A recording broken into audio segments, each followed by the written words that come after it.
Less than a square kilometre of land blown apart by more than 500 mine explosions in 4 horrific years of endless combat. This is Vauquois, one of the worst killing fields of the First World War. A conflict that began on a hilltop and took 15,000 men's lives as the war took a tactical turn toward the darkest depths of the earth.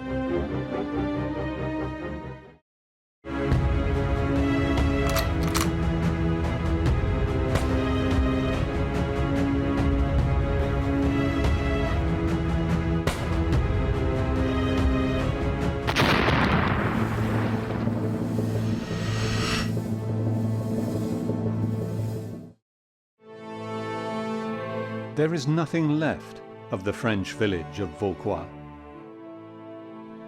In its place, there is just this desolate lunar landscape. It is often forgotten that here, most of the Great War was fought underground. For 4 years, the German and French miners dug a labyrinth of tunnels and chambers with the sole aim of blowing each other to pieces. Its strategic location spelt its destruction. Andy Hawkins and Julia Richardson of the British Archaeological Association, the Durand Group, have come to meet one of Germany's foremost experts on the battle, Adolf Buchner. Buchner and his son visit regularly to explore existing tunnels from the era. You can hardly believe this village was here on this spot. Now you can only see the craters. What you can also observe is that there were no trees around here. This explains that once the German or the French were here standing around having a view in all directions. Thousands of French and German soldiers died as each side tried to control the hill. In the horrific stalemate, tunnellers on both sides blew a total of no less than 539 mines underneath the spot where a quiet village once stood. It's been estimated that in the first 6 months of battle, 8,000 French and 6,300 Germans died. So you see, on a small area, 100 meters wide, it's enormous, unthinkable in our day and age.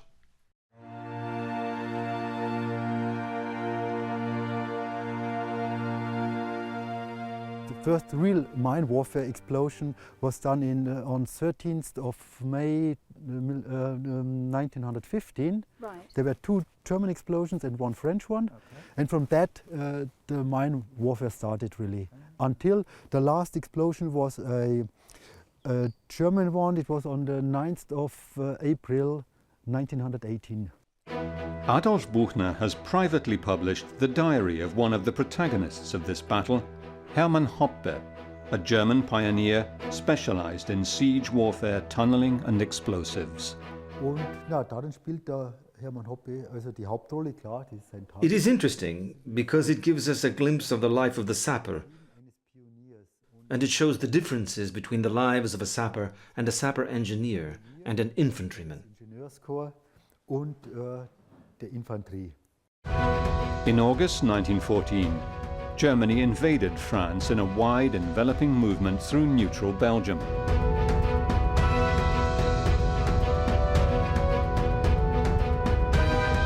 In September, the German Fifth Army occupied the village of Vauquois briefly and then retreated, but returned 2 weeks later to dig in for good. The hill was a key position from which 2 important valleys and a vital railway line could be controlled. We find out that Herman Hoppe had a brother-in-law, Willy Fischer. The brother-in-law drew a postcard of his own of Vauquois in 1915. Willy Fischer was in the 98th, and he was there on the 15th of September 1914. Then they withdrew from Vauquois, and he was with the last troops to leave Vauquois, and the village was practically intact.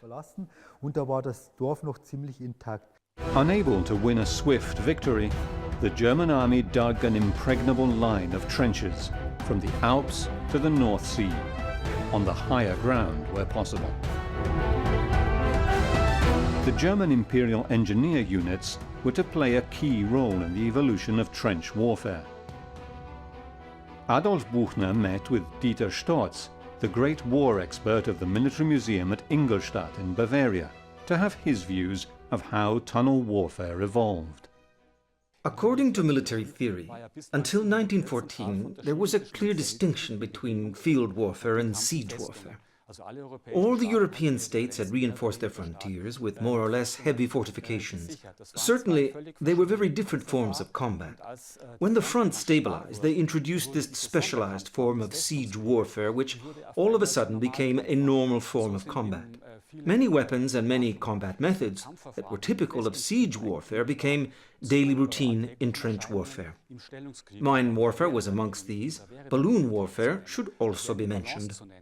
In the decades before the war, the German Imperial Army embraced modern military technology like no other army in Europe.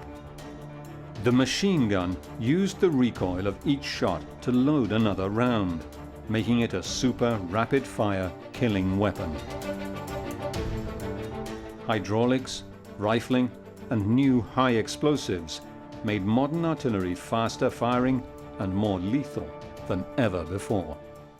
Germany had the advantage of a very strong heavy artillery that they had developed before the war.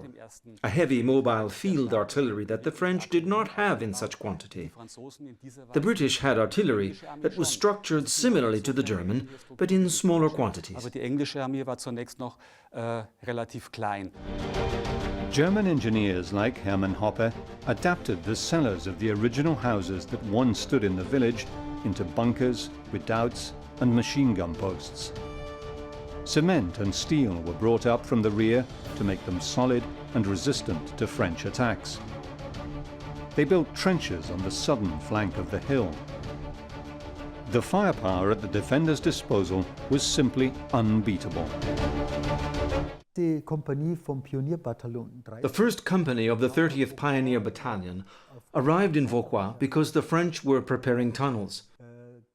So the company turned up in Vauquois on the 7th of January 1915. Die Kompanie auf Vauquois erschien war der 7. Januar 1915. The French were determined to recapture the hill, with its view of a strategic road and rail routes between Paris and Verdun. In December 1914, whole French infantry regiments made massed frontal charges against it. A month later, the French had regained a precarious hold of the bottom of the hill. In February 1915, the attacks by the French redoubled. Decimated by shrapnel from German artillery, the infantry conquered the German second-line trench, just 20 meters further up.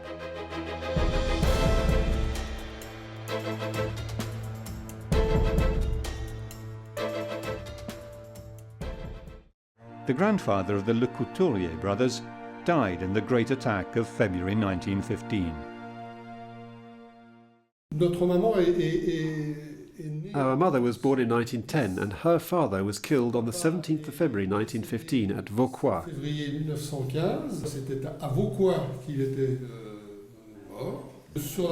On the single day of the 17th of February 1915, more than 1,000 soldiers died on the hill of Vauquois. The French had prepared 6 tunnels and wanted to blow up these 6 tunnels at the beginning of the attack. So the sappers had to dig counter-tunnels, and on the 7th of January, the first countermine blew that caused little damage. In any case, the attack of the 17th of February 1915 arrived, and of these 6 mines, only 2 blew. They didn't do much damage, but enough to allow combat to reach the village. By March 1915, the French were consolidating a position in the village. 8,000 French soldiers had been killed. 6,000 Germans had died in the counterattacks. During the March 1915 battle that raged on the summit of the hill, the Germans employed a new, terrifying weapon, the flamethrower. Das Interessante an der Waffe der Flammenwerfer ist, dass sie zunächst bedient worden ist von Leuten, die aus der Feuerwehr kamen. The interesting thing about the flamethrower is that it had to be handled by firemen who were used to managing fires. The flamethrower was a close combat weapon and had a very strong psychological effect because fear of burning is obviously one of man's greatest fears. The ability to resist a flamethrower attack involves a good dose of courage and discipline in the troops under attack. Anyway, the enemy had been pushed back. Then the next attack came, on the 28th of February. And this was without mines or mine preparation, but the sappers were on the spot and had to take care of finding shelter for the troops. There were a lot of people in Vauquois, 2 battalions, and they had to try to stay on the hill.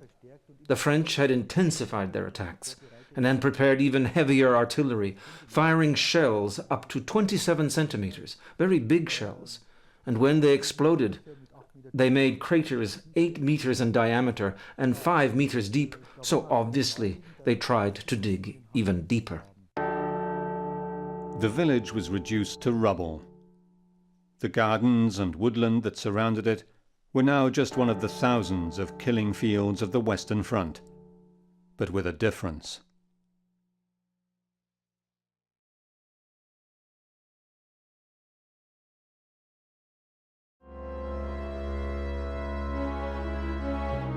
The strategic hill of Vauquois was a perfect observation point for French and German artillery in the battles that raged around the fortress city of Verdun during the First World War. French infantry conquered half of the hill in March 1915, with an enormous loss of life.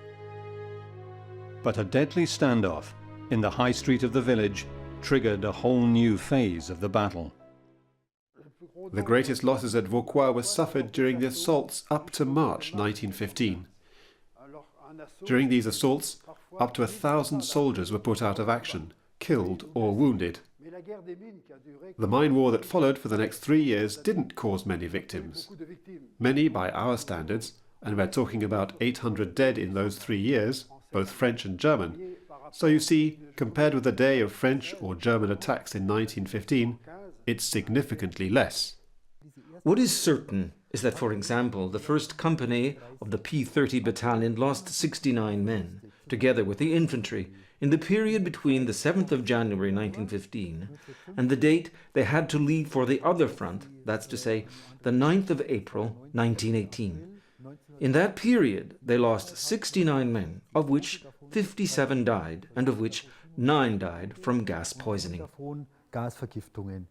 Nowhere else along the 1,000-kilometer Western Front did the war literally go underground. Over the 4 years of the war, the French and Germans exploded hundreds of mines in a bitter attempt to prevent each other from dominating the hill.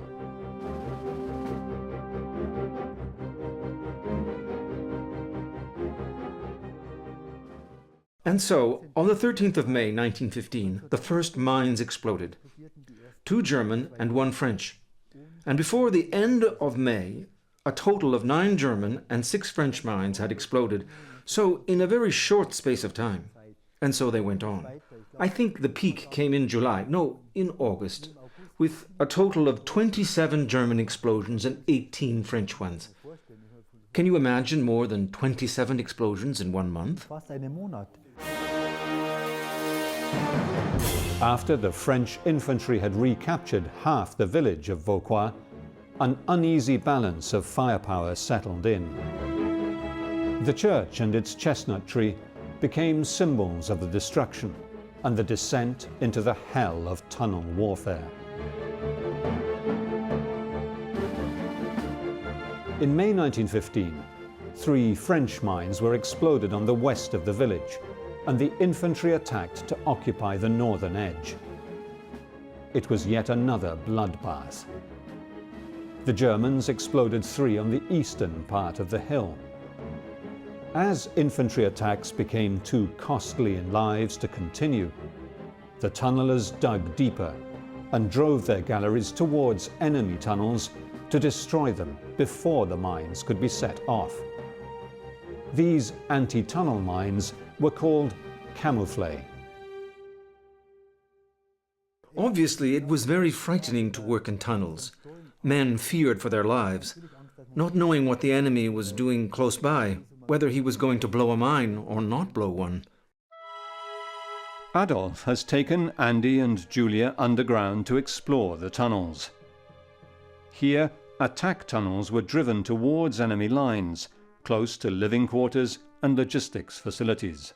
In the Spanstollen, Paul Rader, this was a pioneer of the first company, he lost his life due to gas in the Spanstollen. And Paul Rader was a very good comrade to Herman Hoppe, and Herman Hoppe has his picture. On the 21st of February 1916, 3 German armies attacked the French towards the city of Verdun, in an attempt to bleed France dry of soldiers. It was the strategy of annihilation employed by the new German Chief of General Staff, Erich von Falkenhayn. He believed that he could lure the French into murderous counterattacks so they could be decimated by artillery and machine guns.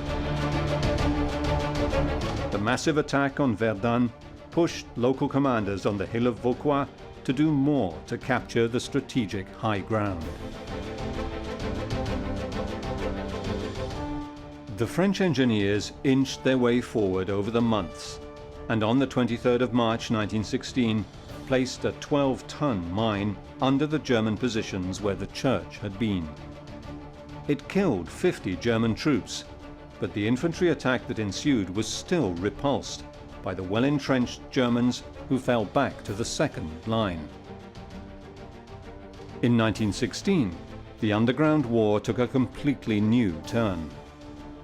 The comrades of Herman Hoppe decided to blow a massive crater on the western side of the hill, in revenge for the mine of March. They used their favorite ammonium nitrate explosive known as Westphalite. The result was a crater that ripped the heart out of the hill and took the underground war to new extremes. They began a series of explosions trying to better the enemy, and so the biggest explosion on the hill of Vauquois was the one on the 14th of May 1916, which was 60 tons, 60,000 kilos of Westphalite, which exploded and blew up the whole of the west side of the hill. The French were surprised by this explosion. You can understand that after this explosion the morale of the French was very low, and they never used more explosive than that. That day the French were outdone. Andy and Julia are looking for the tunnel that led to the massive May 1916 mine that marked a turning point in the underground battle and killed 109 French infantrymen. They follow Adolf through the maze of tunnels built by Herman Hoppe and his men. 90 meters underground, they are stopped in their tracks by the rising water table. Okay. So we're in this entrance tunnel now, so we're coming down and we've been stopped by this sump because it's too big to go across. Yeah. Okay. And it's filled with water this time of year, of course. Yeah. So can you tell us then where we were going and the story behind the attack that the particular tunnel was going? Okay, we are now in the west position of Vauquois, and on 23rd of March 1916 the French met an explosion in the center of Vauquois, which was a surprise for the Germans. The listening service did not hear the advance. So they planned a revenge, and the revenge was this one. It was a gallery 1B, and this gallery was dug in a form of a C, of a saw, like that, to have a better tamping. And this was intended to get blown up with a charge of 60 tons of Westphalite, of explosive. That is a very high quantity. And because it was the gallery was dug on the far west end of Vauquois.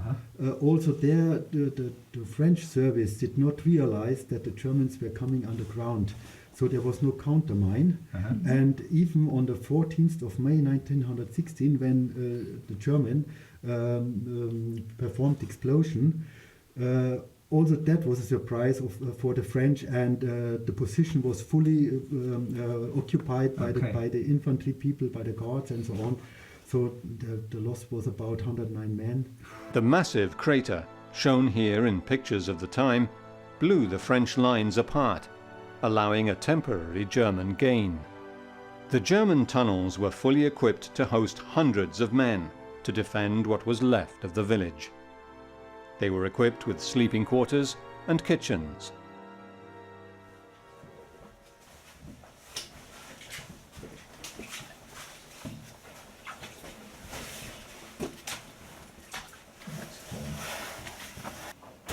There are beds, you know beds? Beds, bunk beds. Yes, a very, very simple construction, a wooden one. We have also seen constructions with this iron, the Schumann-Eisen. With the holes, interlocking holes. With the interlocking holes, and you can very easily construct such a bed. It's not stable like that, it can be more moving. I'd imagine that would shake a fair bit. Yes,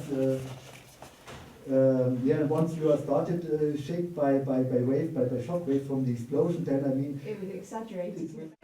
A garrison of 1,000 German soldiers lived here, mostly underground in a well-designed and protected area.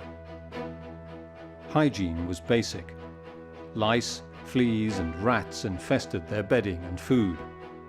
Nearby were the kitchens, where the soldiers would come to eat in one of the day's fleeting human moments. Adolf personally excavated what seems to be a kitchen facility close to the attack tunnel. People passed here to receive their plates. Yes? Just for the steam as it's cooking, out the back. Yeah. Oh, don't tell me that. I don't know what that spoiler was. But presumably you'd have something covering on the top. This the interesting thing is I found a photograph of exactly this room. Oh, right. With Okay. this With kettle this inside, and we have reconstructed that again in line with this photograph.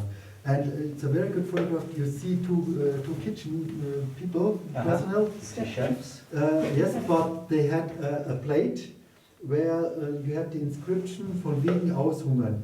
And von wegen Aushungern. We are not hungry. Oh, okay. And this was to show that the blockage, the British blockage, is not working. Blockade, yeah. A couple of bits of graffiti. And whenever you have graffiti, it suggests that it's an area where people aren't just passing through, so it's not just a passing section. This badge, actually, it's a shield, 1917, dated. And you recognise the badge there? Yes, the colors could be the blue, light blue could be the variant one. This part of the position.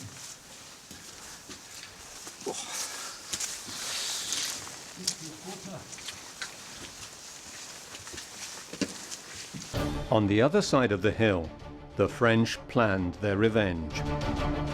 Starting from their rear line, they brought in a light railway to bring out debris and dug even deeper under German trenches. The Germans and French raced to go deeper to attack each other's tunnels and blow each other's trenches.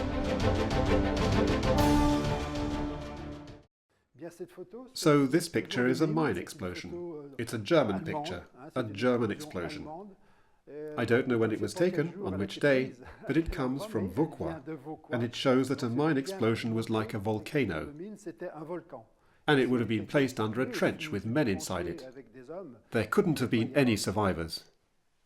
This map of the trench lines of the French and German sides of the hill indicates how much better the German redoubts were supplied and defended.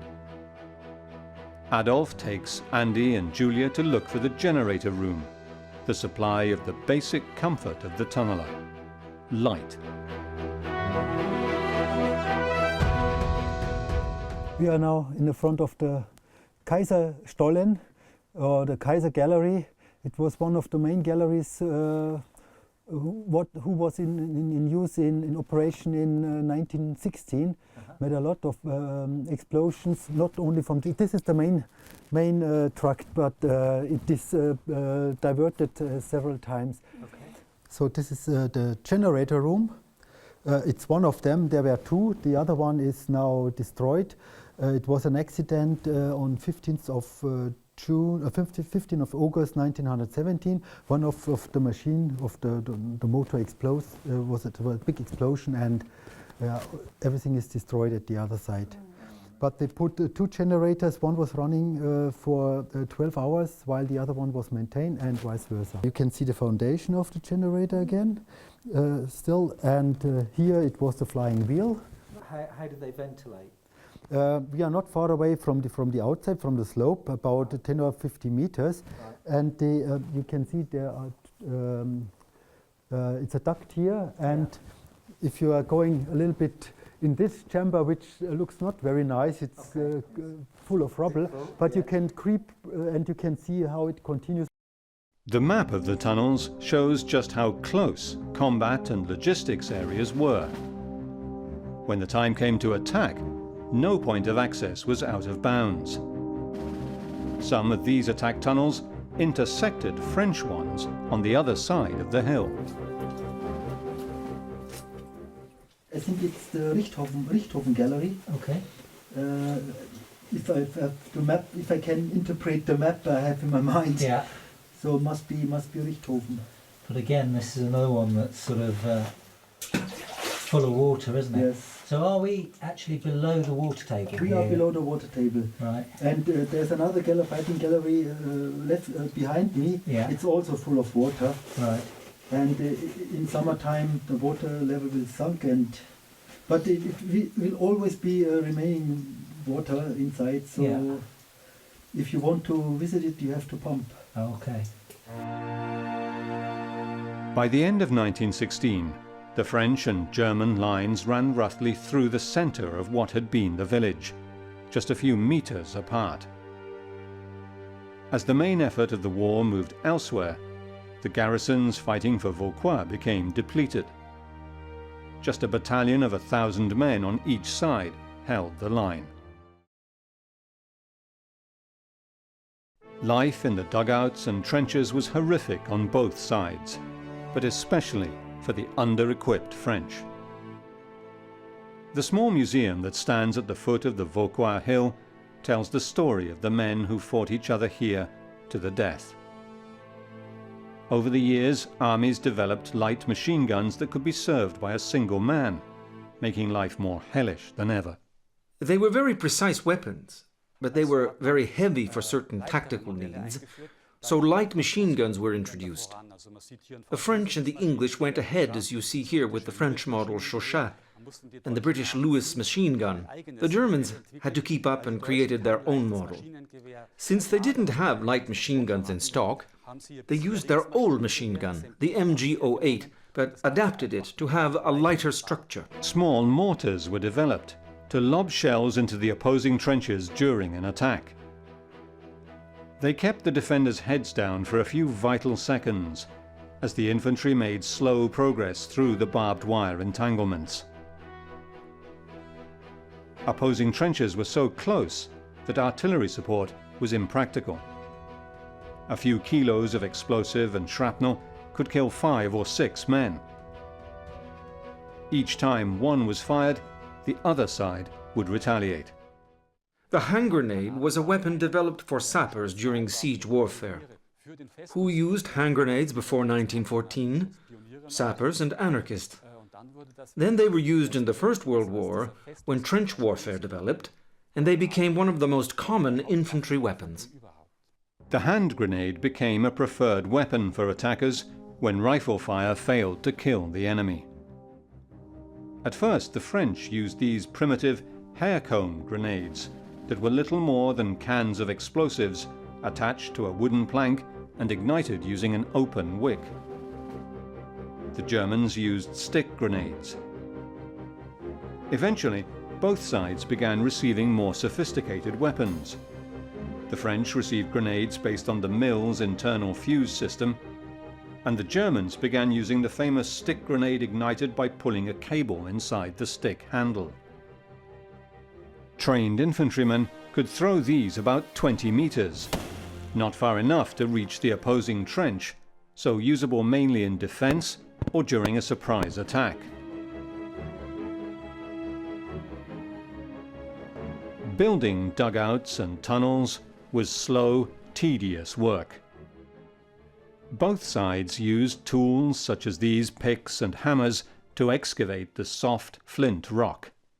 Ici, c'est la roche, c'est de la gaze, c'est une roche relativement tendre qui se maintient. Here the rock is flinty sandstone, which is very soft rock and is perfectly preserved if kept damp. So they used picks and shovels like these tools of the time.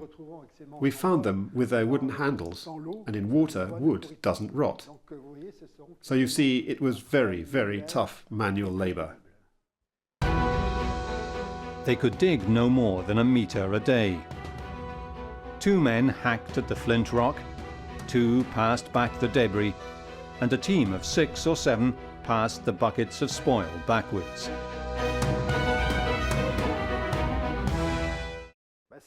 These tunnels were very small for the simple reason that the more you dig, the more materials you have to take out. So they dig the least possible, on both sides, on the German side and on the French. An attack tunnel was on average 70 centimeters wide and 1 meter high, so you see you couldn't even stand up inside. Over the months, the French and German miners developed primitive systems for detecting enemy digging, such as pans of water, which would make ripples with even the smallest vibration. Counter-mining became as important as mining. This meant digging towards the enemy tunnels and, if possible, destroying them with small explosive charges, called camouflage. The mining war became more and more sophisticated as the war dragged on. One key instrument developed to detect enemy activity was this, a form of stethoscope for listening to the earth, called a geophone. It amplified the echoes made by iron against rock and warned the tunnellers that their enemy was near.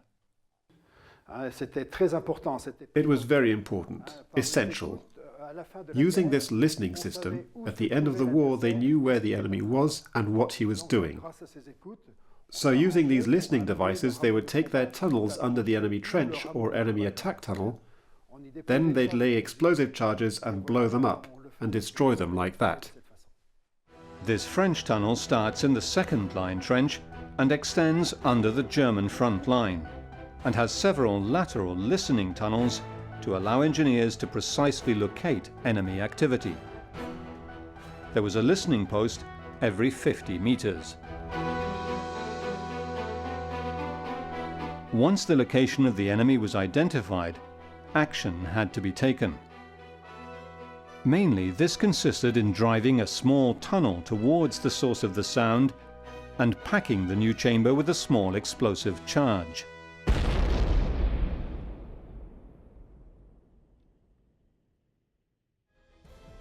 Each side moved slowly towards the main objective, which was to blow such a huge hole in the trenches that any attack would meet no resistance. It was a deadly game of cat and mouse. As the year of the bloodbaths of Verdun and the Somme drew to a close, the commanders on Vauquois Hill began studying some radical new solutions. They began digging deeper than ever before, in a race to the lowest part of the hill. Their goal was simply to raise all 120 meters of hill to ground level. If neither side could have it, no one would.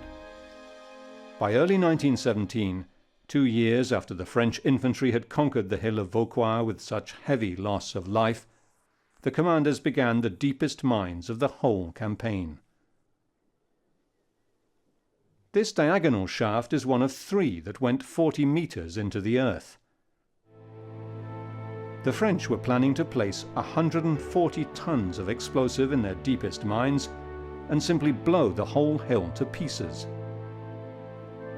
The Germans too were digging, in the relative safety of their concrete bunkers.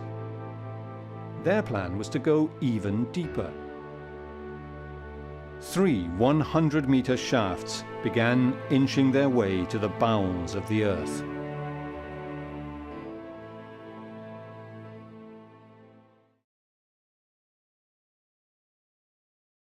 Adolf, Andy and Julia have reached the lowest part of the maze of tunnels where the Germans planned their most ambitious explosion yet.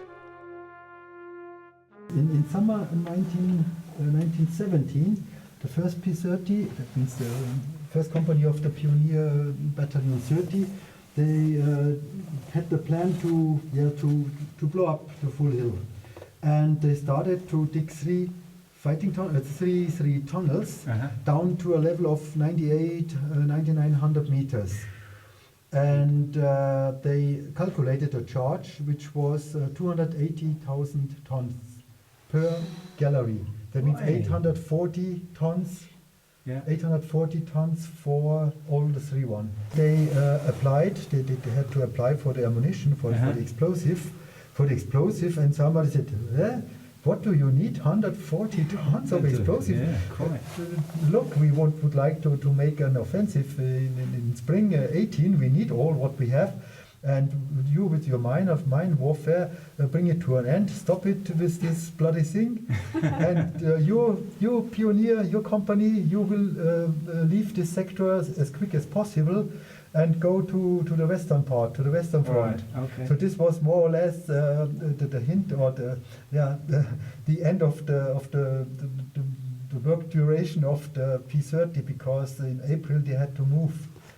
Maybe because of that, but it didn't get the explosive, so it were never blown up. Okay. The gallery were not feeding through the French line. It were dug like that, Right. then it turned, and it turned again. Okay. And it was more or less in their own position. They wanted to blow up their own position. But at least that way they knew it wasn't going to be countermined. Yeah. And even the French had in mind such an explosion with three mines already in March, but it was only a project. It was never realized. But Right. the German, they finalized the tunnels at least. As the diggers carved through the rock, life on the surface was equally harsh. Was natürlich The worst thing for the infantry was sitting in a position and knowing that at any time it could be blown into the air. wissen, dass man unterminiert war und dass man jederzeit in die Luft fliegen konnte. Dead bodies often remained exposed for days, stuck in the mud or barbed wire, and rotted in front of their comrades in arms. They also attracted rats that came to infest the trenches and dugouts where men tried to find some rest between skirmishes. Das ist ein anderer psychischer Moment, während wenn du eingesperrt bist in Angst. From a psychological standpoint, it is different knowing that you are closed in a small tunnel where you can barely move. You can't go back. You want to turn back, but you are cut off because an underground mine has exploded, so you're trapped. You can only think to yourself how you are going to die, because of gas, or by running out of oxygen, or of thirst, or by drowning because water comes up. Also die Möglichkeit zu sterben war so vielfältig. The French and Germans continued exploding mines at a regular pace, although both sides knew that neither had the manpower to capture the other side of the hill. Now mine shafts collapsed not only because of camouflage, but simply the fragile structure of the rock. Wusste ja auch, welche Gefahren drohten, auch selbst wenn man nicht durch eine Sprengung ums Leben kam. As soon as you got into a tunnel, there was the possibility that after an explosion there might be gas in the tunnel where you were working, leading to carbon monoxide poisoning. And at that point, you're done for. Dead. So Kohlenmonoxidvergiftung. Du bist halt einfach weg gewesen und warst dann tot. By 1917, the commanders on the surface had come to a gentleman's agreement. There would be no explosions after 7 a.m., and mortars and grenades would be launched only after 5 p.m. In one friendly incident at Christmas 1916, German and French miners sang to each other through the rock partition between them. Das ist ja öfters passiert und das war natürlich immer.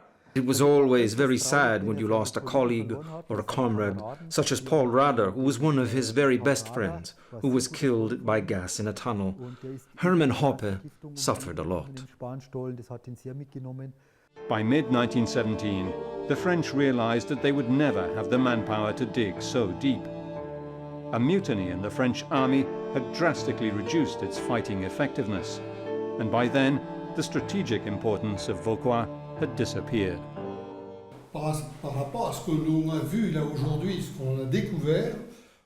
After what we saw today, what we discovered, we can just imagine the waste of men, the murderous folly of the fighting men, both German and French, and others. It was an incredible carnage. We've been told that there are still thousands of men buried under the hill of Vauquois.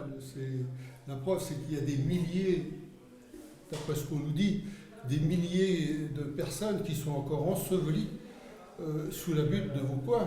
The Germans continued digging until March 1918, when they too abandoned their plan to totally destroy the hill.